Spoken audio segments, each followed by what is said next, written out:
नमस्ते everyone, welcome to this session super greats IP by top rankers के YouTube channel पर। मैं Pankaj sir आप सभी का हार्दिक स्वागत करता हूं। आज का सेशन बहुत खास होने वाला है क्योंकि आज के सेशन में हम उन सभी स्टूडेंट्स के बारे में बात करने वाले हैं जो कि इस साल या आने वाले कुछ सालों में एक साथ सीयूटी एग्जामिनेशन और आईपी मेट एग्जामिनेशन लिखने वाले हैं, देने वाले हैं। ठीक है, बहुत सारे बच्चों के माइंड में ये डिलेमा चलता है कि हम सिर्फ आईपी मैट दें या सिर्फ सीयूटी दें, क्योंकि दोनों ही रास्ते हमारे लिए खुले हैं आफ्टर ट्वेल्थ।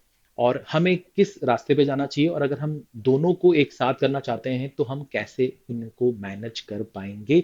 आज के सेशन में मैं आपको यही बताने वाला हूं, तो सेशन को शुरू से लेकर आखिरी तक जरूर देखिएगा। सबसे पहले मैं हमेशा कहता हूं कि जब भी आप किसी एग्जाम की तैयारी करें तो सबसे पहले एग्जाम को समझो, एग्जाम को जानो। तो अभी हम एग्जाम ओवरव्यू करने वाले हैं। ये दोनों ही जो एग्जाम्स हैं, आईपी मैट एग्जाम और सीयूटी एग्जामिनेशन, तो आईपीमेट एग्जामिनेशन के बारे में अगर कोई ऐसा स्टूडेंट इस वीडियो को देख रहा है जिसको नहीं मालूम है तो मैं आपको बता देता हूँ। ये एक इंटीग्रेटेड प्रोग्राम इन मैनेजमेंट होता है जिसका एक एप्टीट्यूड टेस्ट हर साल इंदौर जो है वो कंडक्ट करता है। आईपीएम इंदौर, हम इसको इस नाम से जानते हैं, और ये हर साल होता है। और यहाँ पर आपके पेपर में तीन सेक्शंस होते हैं। एक सेक्शन होता है क्वांटिटेटिव एप्टीट्यूड का शॉर्ट आंसर, दूसरा होता है क्वांटिटेटिव एप्टीट्यूड का एमसीक्यू सेक्शन, और तीसरा सेक्शन होता है आपका वर्बल एबिलिटी का। पेपर का फॉर्मेट ऐसा होता है कि यहाँ पर आपसे जो एमसीक्यूज पूछे जाते हैं उसमें आपको सही करने पे +4, गलत करने पे -1 होता है। शॉर्ट आंसर पे आपकी कोई नेगेटिव मार्किंग नहीं होती है। ठीक है, अभी तक देखा गया है कि यहाँ पर जो आपका फॉर्मेट रहा है वो 1:2:3 के फॉर्मेट में ये आपसे सवाल पूछता है। इसका मतलब ये है कि अगर आपसे 10 क्वेश्चंस जो हैं वो शॉर्ट आंसर में पूछे जाएंगे तो 20 क्वेश्चंस आपसे पूछे जाएंगे एमसीक्यूज में। ठीक है, और आपसे 30 क्वेश्चंस पूछे जाएंगे वर्बल एबिलिटी में। ठीक है, आई होप ये आपको समझ में आ रहा होगा। अब ये 1:2:3 का रेशियो ही रहता है अभी तक जो हमने पैटर्न देखा है। अब हो सकता है कि यहाँ पर 15 क्वेश्चंस पूछे जाएं आपसे ऐसे में, यहाँ पर आपसे 30 और यहाँ पर आपसे 45। 2019 का पेपर अगर हम देखेंगे तो यहाँ पर 20 क्वेश्चंस थे, यहाँ पर 40 थे और यहाँ पर 60 थे। तो टोटल अगर हम ऑब्जर्व करेंगे तो क्वांट्स में जितने नंबर ऑफ क्वेश्चंस आते हैं उतने ही क्वेश्चंस जो हैं वो वर्बल में भी आते हैं, बट क्वांट्स में दो सेक्शन में डिवाइड होता है, उनके बीच में रेशियो 1:2 का होता है। ठीक है, यहाँ तक कोई प्रॉब्लम नहीं होनी चाहिए। अब यहाँ पर आपको सही करने पे +4 मिलेगा, गलत करने पे -1 मिलेगा। शॉर्ट आंसर में कोई भी नेगेटिव मार्किंग नहीं होती है। अगर हम सीयूटी की बात करें तो यहाँ पर 3 सेक्शन होते हैं। पहला सेक्शन जो होता है वो लैंग्वेज पर बेस्ड होता है। यहाँ पर आपके पास बहुत सारे ऑप्शंस हैं, आप कोई भी लैंग्वेज ले सकते हो, बट मैं आपको प्रेफर करूंगा कि आप इंग्लिश लीजिए क्योंकि वो बहुत सारे लोग प्रेफर करते हैं। साथ ही साथ सेक्शन 2 जो है वो सब्जेक्ट ओरिएंटेड या स्ट्रीम ओरिएंटेड होता है। यहाँ पर डोमेन आपका क्या है, आप ह्यूमैनिटीज के स्टूडेंट हैं, आप कॉमर्स के स्टूडेंट हैं, साइंस के स्टूडेंट हैं, उस हिसाब से आप अपने डोमेन सब्जेक्ट ले सकते हो। ठीक है, फॉर एग्जाम्पल साइंस के हैं तो आपके पास ऑप्शन मैथ का भी है, फिजिक्स का भी है, केमिस्ट्री का है। ह्यूमैनिटीज के हैं तो अकाउंट्स का है, इकोनॉमिक्स का है। इस तरह से आपके पास ऑप्शंस रहते हैं। सेक्शन 3 जो है वो आपके पास में जो है वो जनरल टेस्ट होता है, जिसका नाम अभी चेंज होकर हो गया है जनरल एप्टीट्यूड टेस्ट। ठीक है, और यहाँ पर आपसे क्या क्या पूछा जाता है, यहाँ पर आपसे लॉजिकल रीजनिंग के सवाल पूछे जाते हैं, आपसे क्वांटिटेटिव एप्टीट्यूड के सवाल पूछे जाते हैं, यहाँ पर आपसे जनरल नॉलेज और करंट अफेयर के सवाल भी पूछे जाते हैं। ठीक है, यहाँ पर आपसे हर एक सेक्शन का जो वेटेज है वो 250 मार्क्स का है, यानी कि टोटल 750 मार्क्स का ये पेपर आपका यहाँ पर बन जाता है। आगे बढ़ते हैं। नेक्स्ट अगर हम बात करते हैं कि दोनों के प्रिपरेशन के दौरान दोनों का जो फॉर्मेट है उसमें जो पूछा जाता है सब्जेक्ट, जैसे कि क्वांट्स हो गया, एलआर हो गया, वर्बल हो गया, इनमें जो कॉमन सिलेबस है दोनों का उसको आपको एक साथ पढ़ना चाहिए। बस थोड़ा सा जो डिफिकल्टी लेवल है या जो पूछने का तरीका है सवाल का उसमें थोड़ा सा वेरिएशन आएगा। जाहिर सी बात है कि CUT examination as compare to IPMAT examination थोड़ा सा हल्का होता है, थोड़ा सा इजी होता है। बट यहाँ पर आईपीमेट एग्जामिनेशन की बात करें तो यहाँ पर आपका जो डिफिकल्टी लेवल है वो मॉडरेट से हाई की तरफ होता है। साथ ही साथ यहाँ पर कंसेप्चुअल क्वेश्चंस आपसे पूछे जाते हैं, जहां पर आपके एक सवाल में एक से ज्यादा कॉन्सेप्ट यूज होते हैं। सीयूटी एग्जामिनेशन में ऐसा कुछ भी नहीं है। सीयूटी एग्जामिनेशन डायरेक्ट सवाल आपसे पूछता है, आपसे डायरेक्ट फॉर्मुला बेस्ड सवाल पूछता है, और यहाँ पर आपको ज्यादा डिफिकल्टी नहीं होगी अगर आप एवरेज स्टूडेंट भी हैं तो। ठीक है, अब यहाँ पर जो कॉमन सब्जेक्ट्स हैं, फॉर एग्जांपल क्वांट्स है, वर्बल है ना, लॉजिकल रीजनिंग है, उसको आप कैसे अप्रोच कर सकते हो। क्वांट्स में जो टॉपिक्स हैं arithmetic, algebra, geometry, data interpretation, ये दोनों के लिए कॉमन है। यहाँ पर आप बेस बनाने के लिए एनसीईआरटी 6 to 12 की जो बुक्स आती हैं उन्हें आप रिफर कर सकते हैं। साथ ही साथ आप आर एस अग्रवाल भी रिफर कर सकते हैं। सीयूटी एग्जामिनेशन को ध्यान में रखते हुए R S Agarwal more than sufficient है। बट हम आईपीमेट की अगर बात करें तो आर एस अग्रवाल आपका सिर्फ और सिर्फ बेस बनाएगा। आपकी प्रैक्टिस करके आप अपने आप को इस लेवल पे ला सकते हो कि हाँ अब मुझसे सवाल सॉल्व होना शुरू हो गए। बट जैसा मैंने आपसे कहा कि आईपीमेट एग्जामिनेशन थोड़ा सा कंसेप्चुअल एग्जामिनेशन होता है, थोड़ा सा उसका difficulty level moderate to high की तरफ रहता है। ऐसा नहीं कि पूरा पेपर ही आपका मॉडरेट टू हाई होता है, कुछ क्वेश्चंस इजी भी होते हैं, डायरेक्टली सॉल्व हो जाते हैं, बट मेजर क्वेश्चंस जो होते हैं वो थोड़ा सा मॉडरेट टू हाई की तरफ रहते हैं। ठीक है। अब यहाँ पर आप अगर उन टाइप ऑफ क्वेश्चंस की बात करें जो कंसेप्चुअल क्वेश्चन है, उनके लिए आप अरुण शर्मा रिफर कर सकते हैं। वर्बल एबिलिटी की बात करें तो यहाँ पर जो कॉमन पार्ट है वो है वोकैब, ग्रामर, आरसीज। ठीक है, दोनों में पूछा जाता है। इसके लिए आप वर्ड पावर मेड इजी को रिफर कर सकते हैं। साथ ही साथ आप डेली न्यूज़पेपर रीडिंग की आदत भी डाल सकते हैं, इससे भी आपको काफी बेनिफिट होने वाला है। लॉजिकल रीजनिंग की बात करें तो पजल्स हो गया, ब्लड रिलेशन हो गया, कोडिंग डिकोडिंग, सिटिंग अरेंजमेंट, ऐसे बहुत सारे और भी टॉपिक्स हैं जो दोनों ही एग्जामिनेशन में पूछे जाते हैं। बट जैसा मैंने आपसे कहा कि आईपी मैट में थोड़ा सा डिफिकल्टी लेवल जो है वो ज्यादा आता है। अगर हम आईपी मैट इंदौर की बात करें तो उसमें डायरेक्टली इनमें से कोई सवाल नहीं आता, क्योंकि वहां पर सिर्फ एलआरडीआई का एक सेट आता है। कभी कभार आता है बट आता जरूर है, और जब आता है तो बहुत अच्छा सेट आता है। अभी तक जितने भी एलआरडीआई के सेट आए हैं। बट हाँ, आईपीमेट का स्कोर कार्ड जो है वो और भी दूसरे एग्जामिनेशन के लिए वैलिड रहता है। तो वहां पर जो एलआर आता है वो इसी टाइप के सवाल और इजी लेवल के सवाल आपसे पूछे जाते हैं। उसके लिए अगर आप बात कर रहे हैं तो आप आर एस अग्रवाल रिफर कर सकते हैं बेस बनाने के लिए, दोनों ही एग्जामिनेशन के लिए, सीयूटी या आईपीमेट। बट अगर आईपीमेट में एलआरडीआई की सेट की बात करें तो वहां आप अरुण शर्मा को रिफर कीजिए, क्योंकि वहां पर आपको काफी अच्छे सेट मिल जाएंगे जिन पर बेस्ड सवाल करने के बाद आप कॉन्फिडेंट फील करने वाले हैं। ठीक है, चलिए नेक्स्ट हम बात करने वाले हैं यहाँ पर कि आप अपना जो टाइम है वो कैसे मैनेज करने वाले हो, आपका जो डेली का स्केड्यूल होना चाहिए वो कैसे आप मैनेज करोगे। तो अगर हम ये मान के चलते हैं कि हमने अभी शुरुआत करी है, ठीक है, क्योंकि मैं इस बात को जरूर मानता हूं कि अगर आप कोई भी चीज खुद से करना चाहते हो तो आप वहां पर कभी भी टाइम नहीं देखोगे।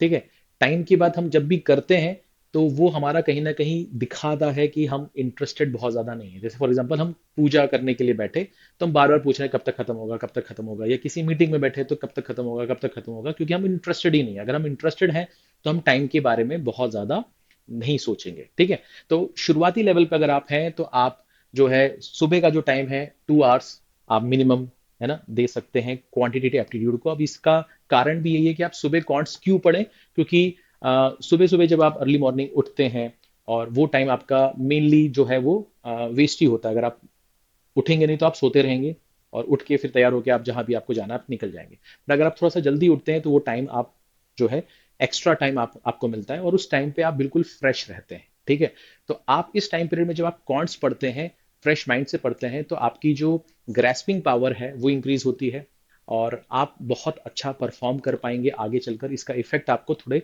समय बाद दिखाई देगा। बट सुबह का टाइम आप हमेशा प्रॉब्लम सॉल्विंग जो सब्जेक्ट्स हैं जहां पर भी प्रॉब्लम सॉल्विंग वाला पार्ट आ रहा है। अब लॉजिकल रीजनिंग में भी आप देख सकते हो, एलआरडीआई में भी बहुत सारे आपको सेट्स दिखाई दे सकते हैं, वो भी आप सुबह के टाइम कर सकते हो। ठीक है, बट मेनली आप कोशिश करो कि क्वांट्स जो है वो आप सुबह 2 घंटे आप उसको दे दो। उसके बाद दिन में आप 2 घंटे वर्बल को दे सकते हो, और शाम को 2 घंटे आप लॉजिकल रीजनिंग को दे सकते हो। यहाँ पर आप एलआरडीआई भी कर सकते हो ऊपर। ये जो लॉजिकल रीजनिंग है ये मैं आपसे बोल रहा हूँ जो सिंपल लॉजिकल रीजनिंग का सिलेबस, इसमें ब्लड रिलेशन है, कोडिंग डिकोडिंग है, इनइक्वालिटी है ना, क्लॉक्स है। हालांकि क्लॉक्स मैथ्स का ही पार्ट है बट हम उसको भी रीजनिंग में ले रहे हैं। ठीक है, क्लॉक्स हो गया, कैलेंडर हो गया, सिटिंग अरेंजमेंट हो गया, पजल्स हो गया, वो आप यहाँ पर देख सकते हो। ठीक है, वीकेंड पे आप क्या कर सकते हो, वीकेंड पे आपको मॉक टेस्ट देना चाहिए, दोनों का टेस्ट दो, है ना। अब वो दोनों का टेस्ट आपको कैसे मैनेज करना है वो आपके ऊपर है। हफ्ते में 7 दिन होते हैं। ठीक है, उनमें से अगर आपने वीकेंड पे ही देना है फॉर एग्जाम्पल, तो वीकेंड पे आप मान लीजिए आप संडे को देना चाहते हैं तो संडे को आप दोनों का टेस्ट दे सकते हैं। दोनों का टाइम स्लॉट आप अलग अलग रख लो, एक थोड़ा सा सुबह रख लो, एक थोड़ा सा शाम को रख लो, बीच में आपने थोड़ा सा रेस्ट कर लिया। ठीक है, या कुछ रिवीजन कर लिया। ठीक है, बट अगर आप सिलेबस कंप्लीट करने के बाद अगर आप टेस्टिंग करेंगे अपना, जैसे कि एक सर्टन टाइम के बाद आपका सिलेबस कंप्लीट हो जाएगा, अब आपके पास कुछ भी नहीं है करने के लिए, कुछ भी नया नहीं है पढ़ने के लिए, अब आपका पूरा टाइम जो है वो सिर्फ मॉक टेस्ट देने में जाएगा, या थोड़ा बहुत आपको रिवीजन करना होगा। तो उस समय आप मॉक टेस्ट जो है वो वीक में 2 से 3 भी दे सकते हो। ठीक है, और उसका एनालिसिस जरूर करें, और साथ ही साथ आप जीके और करंट अफेयर भी वीकेंड पे पढ़ सकते हो। और इसके लिए आपको बहुत ज्यादा टाइम निकालने की जरूरत नहीं है। अगर आप वीक में एक दिन भी दे रहे हो और वो दिन में आप मतलब डेडिकेट होके पढ़ रहे हो तो मोर देन सफिशिएंट है। ठीक है, चलो अब अगर हम बात करते हैं मॉक टेस्ट के एनालिसिस के बारे में, तो यहाँ पर आपको दोनों का टेस्ट जो है वो ऑल्टरनेटली देना चाहिए। ठीक है, वो आपके ऊपर है, आप कैसे इसको देना चाहते हैं। ठीक है, फॉर एग्जांपल आपने अगर सिलेबस कंप्लीट कर लिया है, अब आपके पास सिर्फ टेस्टिंग आपको करना है, तो आपने फॉर एग्जांपल मंडे को टेस्ट दे दिया, वेनेसडे को दे दिया, फ्राइडे को दे दिया। ठीक है, तो मंडे वेनेसडे फ्राइडे को आपने आईपी मैट दे दिया, और ट्यूसडे थर्सडे सैटरडे आपने क्या दे दिया, आपने सीयूटी दे दिया। ऐसा भी कर सकते हो, या वीक में 2 दिन आपने आईपी मैट के लिए निकाला और 2 दिन आपने सीयूटी के लिए निकाला। अब आपके पास अभी भी 4 दिन में से, मतलब 7 दिन में से 4 दिन चले गए, 3 दिन अभी भी बचे हैं। इसमें आप कुछ नया पढ़ सकते हो, या आपने जो उसका एनालिसिस किया, फॉर एग्जांपल आपने टेस्टिंग करी, तो टेस्टिंग करने के बाद आपको उसका क्या करना है, एनालिसिस करना है, और उस एनालिसिस के थ्रू आपको समझ में आएगा कि आपके वीकर एरियाज क्या हैं। ठीक है, आपके स्ट्रॉन्ग एरियाज कहाँ क्या हैं, और आपको ये भी पता चलेगा कि अच्छा यार, ये जो वीकर एरियाज हैं इसमें मैं किस तरह की गलतियां कर रहा हूँ। क्या मैं कैलकुलेशन वाइज गलती कर रहा हूँ, क्या मैं कंसेप्चुअली गलत कर रहा हूँ। अगर आप कैलकुलेशन वाइज गलती कर रहे हो तो वो समय के साथ कभी सही होगा, कभी गलत हो जाएगा, वो आपके हाथ में नहीं है। बट हाँ, आपको पता होना चाहिए कि हाँ, आप इस तरह की गलती क्या बार बार कर रहे हो। तो अगर बार बार कर रहे हो तो आप उसको सुधार सकते हो। बट अगर आप कंसेप्चुअली कहीं पर रॉन्ग हो, तो वो आपको मॉक टेस्ट के एनालिसिस के थ्रू ही पता चलेगा कि आप कंसेप्चुअली गलत हो, क्योंकि आपको तो लग रहा है कि आपने सही कर दिया। ठीक है, आपको तो इसके नंबर मिलने चाहिए थे। ठीक है, आपका स्कोर जितना आया है उससे ज्यादा आना चाहिए था, ये आपको हमेशा फील होगा। बट जब आप उसका एनालिसिस करते हो तो आपको समझ में आता है कि हाँ यार, मैं कंसेप्चुअली गलत कर रहा हूँ, और हर बार ये क्वेश्चन मैं इसी कॉन्सेप्ट को यूज करके करता हूँ और हर बार गलत करता हूँ। तो वो आपको मॉक एनालिसिस के बाद ही पता चलता है। तो मॉक का एनालिसिस करना उतना ही इंपॉर्टेंट है जितना इंपॉर्टेंट मॉक देना है। ठीक है, चलिए, तो आपके परफॉर्मेंस को आपको एनालाइज करना है, अपने वीकर एरियाज आपको पता चलेंगे, आपका स्ट्रॉन्ग एरिया पता चलेगा, आप अपने टाइम मैनेजमेंट को सही कर सकते हो, आपको समझ में आएगा। क्योंकि जब आप ऑनलाइन टेस्ट देते हो तो आपको समझ में आता है कि आपको एक सवाल को करने के लिए कितना समय लेना चाहिए, कितना समय उसको देना चाहिए था, कहाँ पर आपने ज्यादा समय ले लिया, कहाँ पर आपने बहुत कम समय में सवाल कर दिया है, यानी कि आपका जो रिएक्शन टाइम है वो बहुत कम है। ये बहुत अच्छी बात है, और ये सब पता चलने से आप अपनी स्ट्रैटेजी बना पाओगे। ठीक है, मॉक एनालिसिस का मतलब सिर्फ यही होता है कि हम पहले तो अपने वीकर एरियाज के बारे में जान लें, उस पर काम करना शुरू करें, फिर उसको बेहतर करने की कोशिश करें। साथ ही साथ हमें यह भी पता होना चाहिए कि हमारी नेक्स्ट स्ट्रैटेजी क्या होगी। अब नेक्स्ट मॉक देते समय मुझे किन किन बातों का ध्यान देना है, और उस मॉक टेस्ट को देने के पहले मुझे किन किन चीजों पे काम कर लेना चाहिए।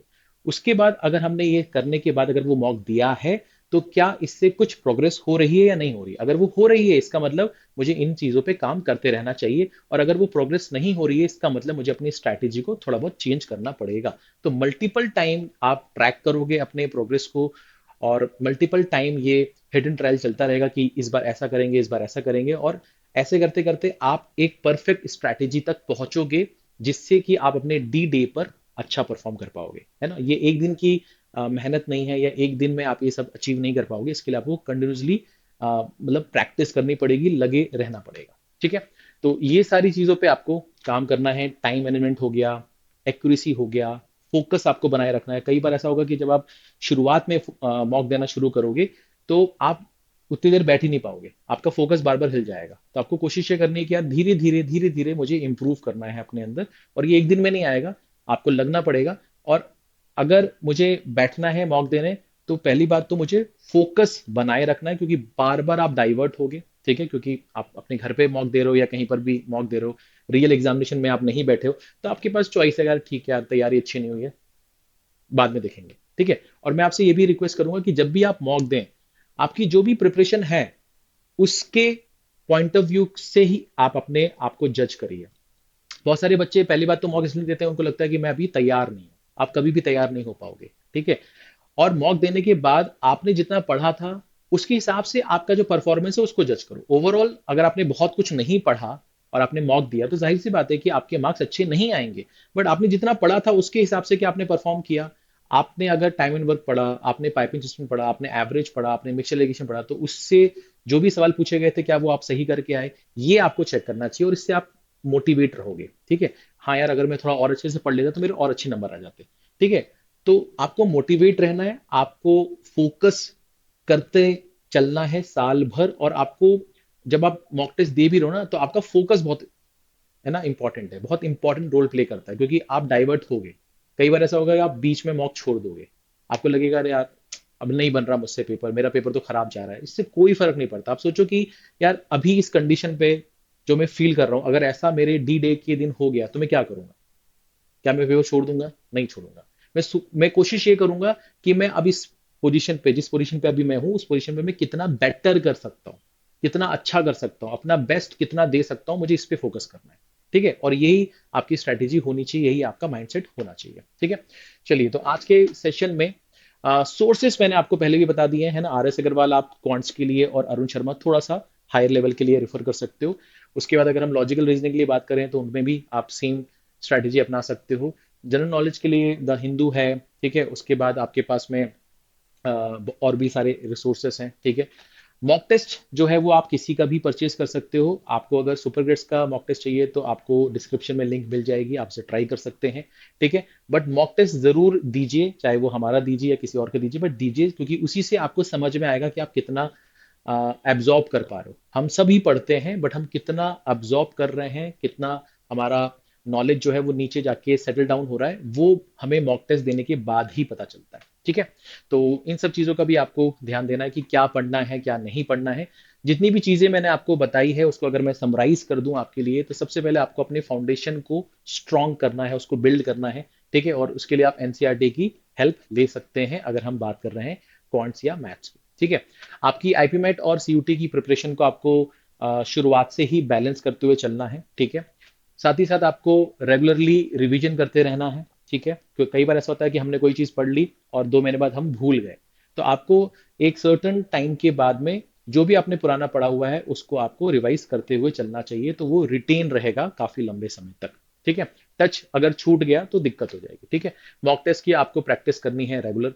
ठीक है, आपको कंसिस्टेंट रहना है, आपको अपने टाइम को इफेक्टिवली मैनेज करना है और अपनी प्रोग्रेस को भी ट्रैक करना है, और उसको ट्रैक करते समय आपको अपनी नई नई स्ट्रैटेजीज बनानी है, और उस स्ट्रैटेजीज में भी आपको देखना है कि यार वहां पर कौन सा काम कर रहा है मेरे लिए और कौन सा नहीं कर रहा है, तो उसमें भी हम क्या क्या चेंजेस कर सकते हैं। ठीक है, तो आई होप आपको आपके सभी सवालों के जवाब मिल गए होंगे। ठीक है, अपना ख्याल रखिए। थैंक यू सो मच, मिलता हूँ नेक्स्ट सेशन में। मेरा नाम है पंकज, और अगर आपको इसी तरह के और वीडियोस चाहिए तो आप कमेंट करके हमें बता सकते हैं। और इस सेशन को जरूर लाइक कीजिएगा, शेयर कीजिएगा, और चैनल को अगर अभी तक सब्सक्राइब नहीं किया है तो कर लो। मिलता हूँ नेक्स्ट सेशन में। Thank you so much.